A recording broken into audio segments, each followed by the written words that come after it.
We now would like to apply Gauss's law for a spherical geometry.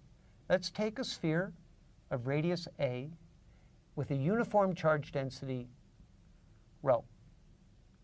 Now, for this sphere, because of the symmetry of the charge distribution, we expect our electric fields everywhere to point away if this is positive. And inside, they'll also point away. And so we have two regions of space. We have region 1, which is r less than equal to the radius of the sphere, and region 2, r greater than a. We made it less than or equal and greater or equal to a. You'll see our answers will be continuous on the surface of the sphere. So for our first region, we proceed by drawing the object, radius a, and now choosing a Gaussian surface inside the sphere.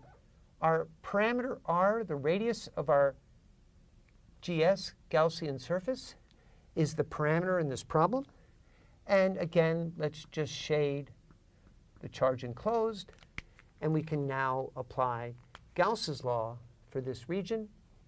Our phi equals q enclosed over epsilon naught. And now what is the flux? Well, it's the electric field in region 1, which points out of the Gaussian surface. So that's non-zero. And the area of a spherical shell of radius r is 4 pi r squared.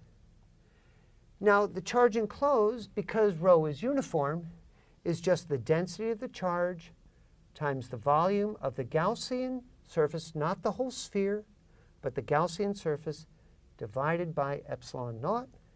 And from these two things, we equate them, and we see that the field is equal to rho over 3 epsilon naught times r.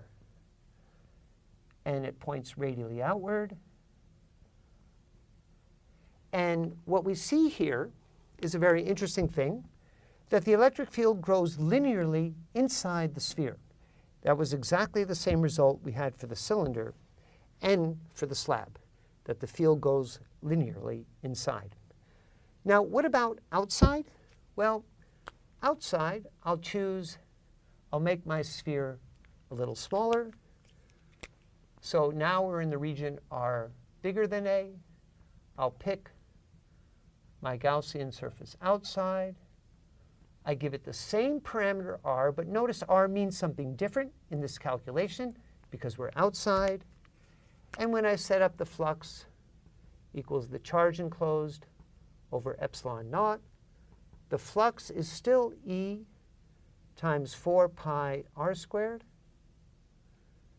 And the charge enclosed is now all of the charge. So unlike using a little r here, we have to include all the charge, which is the density times 4/3 pi a cubed. That's all the charge enclosed divided by epsilon naught. Let's just note that the total charge here, q total, is equal to rho times 4/3 pi a cubed. And so for this other region, E2, when we solve this, we get rho over 3 epsilon naught times a cubed, and the 4 pi's cancel, and we have a 1 over r squared part. But I also would like to just point out that this is the total charge divided by epsilon naught. And so the same expression E2 is the total charge divided by 4 pi epsilon naught, 1 over r squared r hat, for r greater than a. And this has a very important significance. It tells us that when we're outside the shell, the sphere, that we can treat this entire uniform sphere as a point charge at the origin, q total, and the field at a distance r away, where r is bigger, is just given by the total charge divided by 1 over r squared with our usual constant radially outward.